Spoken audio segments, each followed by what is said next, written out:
What is the gestation period? 9 months. Like in a lady. However, when she's having contractions, she does incredible two particular facts. Number one, she jumps in the water because the water helps to expand out the muscles as she's having the contractions. So by the time that she has to be delivering the baby that is always on land, it's less painful. And we humans, we take advantage of this because why is the best place for women to be having birth in our days? Water time.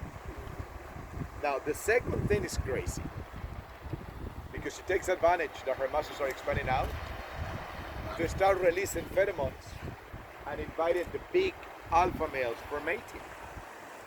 Right after birth, hours later. So she's not as strong to get fertilized right away. But she takes advantage of that her muscles are expanded to be able to do it.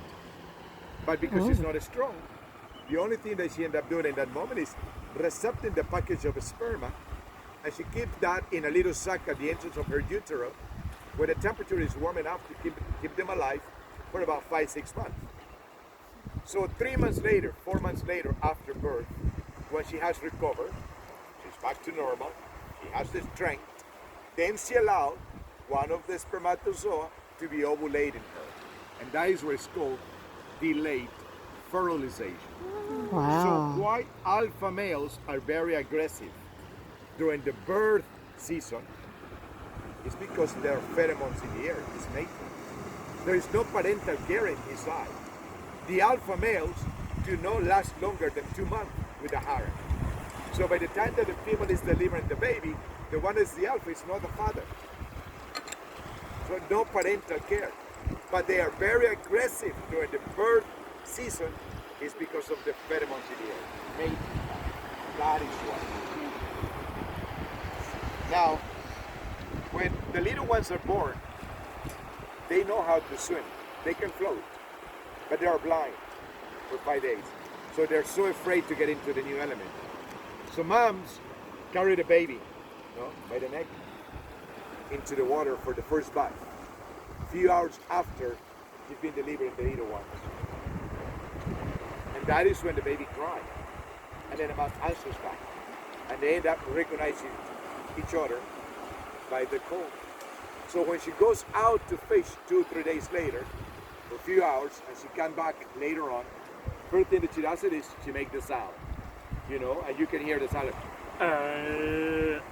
and the little one answers like, and then they run each other. They run towards each other. Oh. If somehow the mom of one of the baby die, that is the end of the baby, because there is no adoption in sea lions like it is in seals. And if that starving baby approached to another female, that rejection by that female is badly wounded.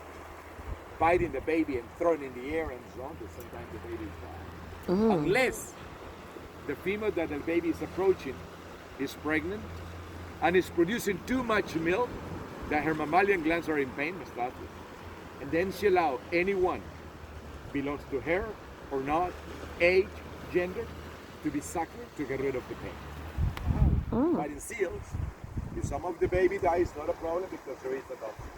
That happens all the time. But the percentage of protein in sea lion is one of the richest that you can find among mammals. Ladies, what is the percentage of protein that you have in your milk?